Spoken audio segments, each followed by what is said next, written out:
I was reading an article the other day by the legendary pro wrestler Karl Gotch, who, in the 1950s, 60s, 70s, trained up a lot of great pro wrestlers at that time. And he was obviously, a legitimate wrestler before that. He was a catch wrestler. He had a really strong background in that type of training.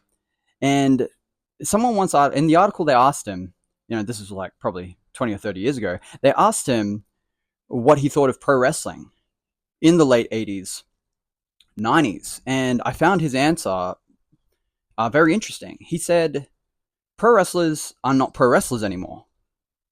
And, obviously the person interviewing him was like, well, explain. What do you mean by that? And Karl Gotch was saying, well, the minute someone climbs up a turnbuckle to do a move off there, we have gone from doing something that is a logical reenactment of the sport of wrestling to being someone that caters to the audience to get a pop. So in saying that, and that shift of context, it means that the person that is doing these moves that are more, creatively fascinating, and they're actually really interesting and very engaging, very entertaining. But ultimately, it isn't wrestling. It's not really the job. The job is to reenact professional wrestling, which is parallel to what wrestling looks like. And when we're not doing that, well, ultimately, we're not pro wrestling. And so that was his answer. And so what he said was, those guys should not call themselves pro wrestlers if they're going to continue to do things beyond the foundation, beyond the fundamentals.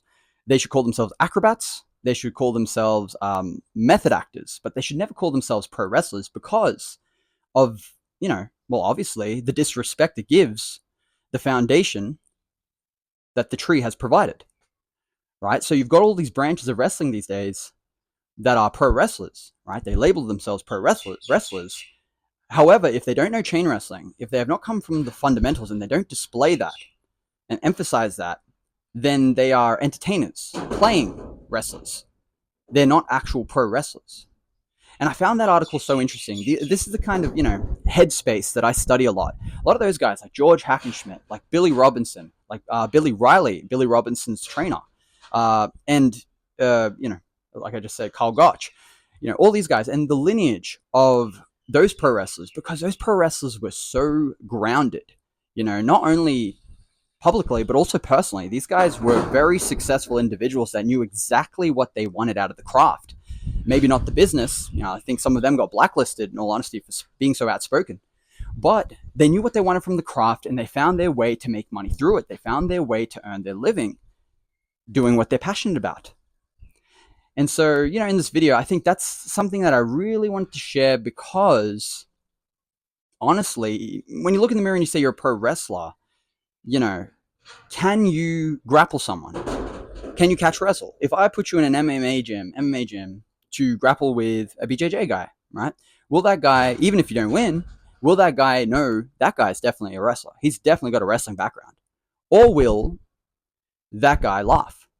You got to be honest about that, man. And that's why Urban Elite Pro Wrestling is here. It's for getting down to the basics and falling in love with the basics, becoming passionate about that part of storytelling, because that storytelling is different.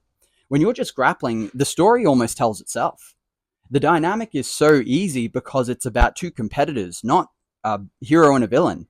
It's about which competitor is the best, and that story is so simple to tell.